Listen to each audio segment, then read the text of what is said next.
All right, so I'm going to try to do this without the act breaks stuck in there.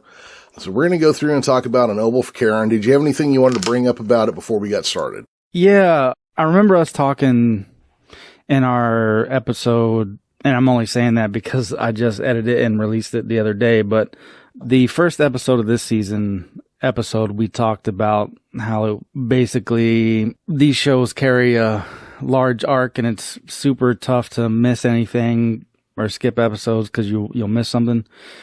On first viewing, this episode is kind of like that. It does move forward, the stuff with Tilly and May, but pretty much the rest of the episode is a kind of standalone. Again, at least on first viewing. I blew through it my first viewing, yeah. I blew right through it. As you get further into the season, it becomes obvious that that's not the case. But when I first watched this, it did feel like, again, with the exception of the Tilly stuff, it did feel like a kind of a standalone episode almost. Yeah. As the season goes on, I think it picks up a few more threads, but in this episode, the A story does feel like it is unrelated to anything else going on. And, to get us started on that, I'll go ahead and start going through my summation of the episode. In the U.S.S. Discovery's transporter room, Captain Christopher Pike greets Una, his first officer from the still disabled U.S.S. Enterprise. Yeah, you're going to have to stop right there. Number one has a name. Yes, she does. And I went and pulled up a couple things about that. Now, obviously, in the cage, in the menagerie, she was only ever referred to as number one.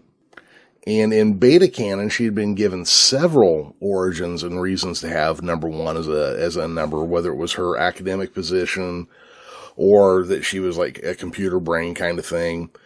One of the ones I found interesting was Peter David, the famed writer of the Hulk and Spider-Man, wrote a book where he named her Morgan Primus, and she was an immortal like Flint from the episode Requiem for a Methuselah.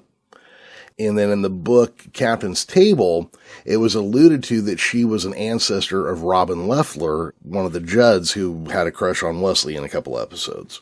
Is that kind of like the rumor that Spock is a descendant of Sir Arthur Conan Doyle? Yes, I believe exactly that sort of thing. Through his mom, obviously.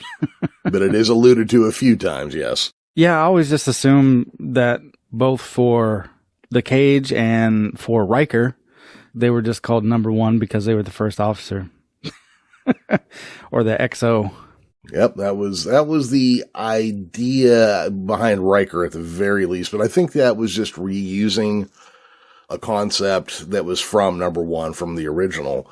But also in Star Trek Phase 2, Kirk was going to call Captain Decker first, as in first lieutenant, the title that they would have had in the British Navy.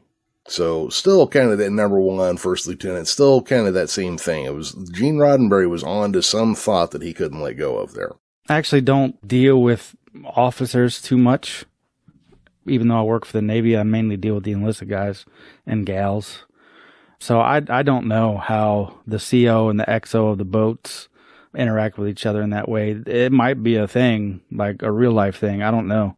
Oh, sure, it could be. You know what it was, though? It was the first lieutenant was taken from Horatio Hornblower.